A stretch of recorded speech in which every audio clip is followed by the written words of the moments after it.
So first of all, it is a true honor and pleasure for us to be doing this program once again with JICNY. You are an amazing partner, and the sensitivity that goes into this program is just really incredible.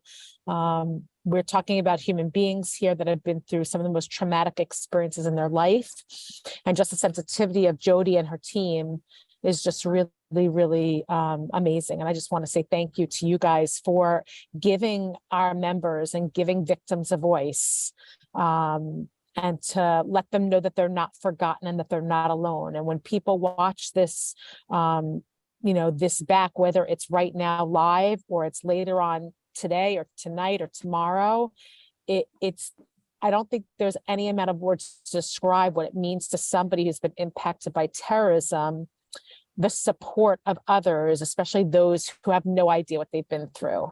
And I feel like sometimes, in Israel, everybody understands because you live it every day. But still, when you've been through a terrorist attack, it's a different understanding than prior to that. So you might be Israeli, but you might not totally understand what someone has gone through long term with all the psychological, besides the physical injuries that people go through on a regular basis.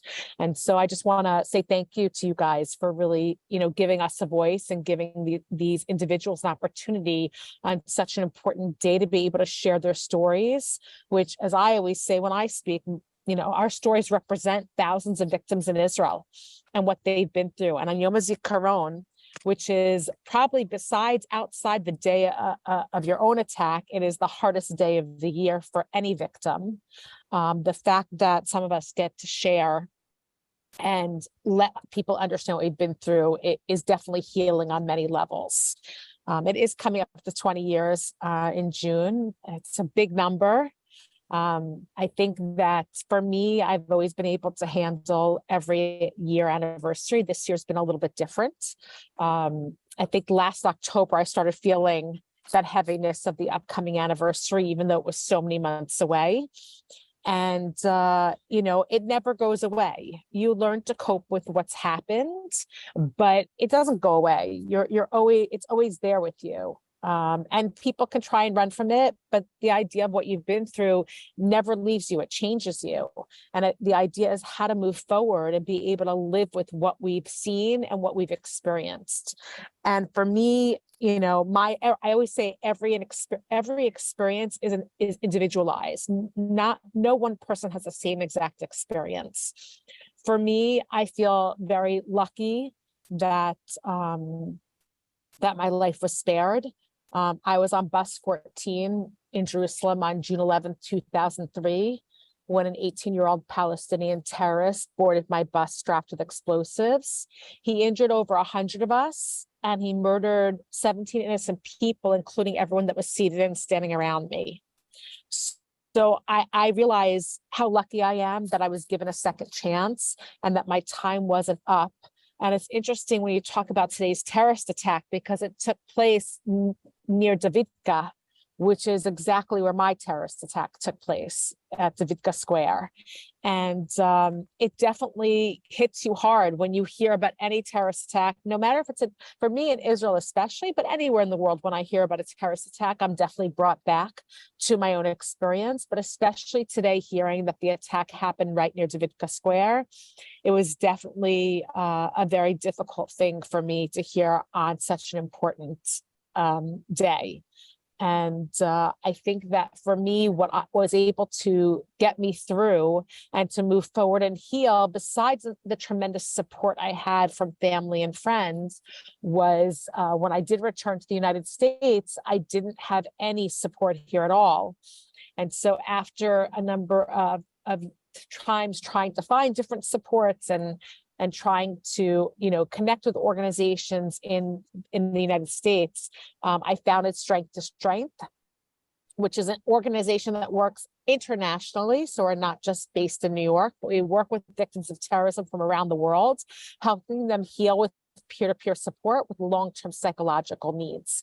We work with organizations in Northern Ireland, in the UK, in Spain, France, Algeria, Israel, Argentina, Colombia, Uganda, Kenya, Belgium, and in the US, we work with the 9/11 survivors and bereaved families, Oklahoma City, the Boston marathon bombing survivors, and it's really just, and also we have connected with the Pulse nightclub, all these things people have heard about, especially if you're in the US. But the thing is, an attack happens in an instant, but the impact really lasts a lifetime. And it's important that there is support set up for victims, and that's what Strike Strength is all about. One big family. We help any civilian victims of terrorism anywhere in the world. And how we do that is through the organizations on the ground that are working with the families. And so we partner with them to provide services to victims, opportunities for victims to meet each other in a safe and secure environment where they feel like they can trust who they're with. And from weekend retreats to different events to, we've done anything from cooking demos to self-defense classes, anything to really empower our members to feel like they are moving forward and not taking steps back.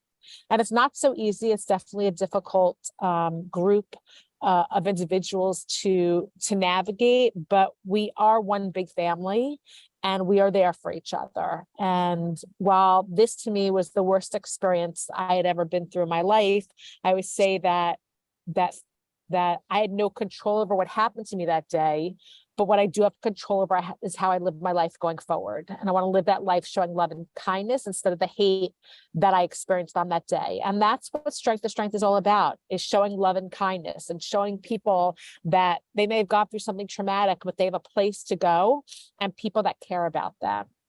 And it's been a long 20 years, and I'll be going back to Israel in the beginning of June for the anniversary.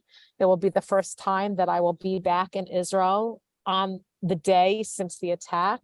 But I'm looking forward to it because going back on the day and being there and being able to move through it means that I have won. Every time I step in Israel, every time I'm there, I show the terrorists that they didn't succeed in what they set out to do. They set out to try and paralyze me and make me afraid to be in a place that I love. And every time I'm in the country, it just shows me more and more that they did not succeed in their plans. And I feel very blessed to be able to do the work that I'm doing. And I feel honored to know not only the individuals today who are going to be sharing their stories, but also the thousands of people that I've met in all the other countries that have become part of my family. And I want to take mention right now, just to mention another organization that has been really instrumental, and two of our speakers are from them, is an organization that we work with called Tikvot. They are based in Israel.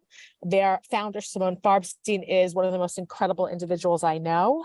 And they work with injured soldiers with extreme sports. They do marathons, triathlons. There's surfing lessons every Friday for victims and injured soldiers.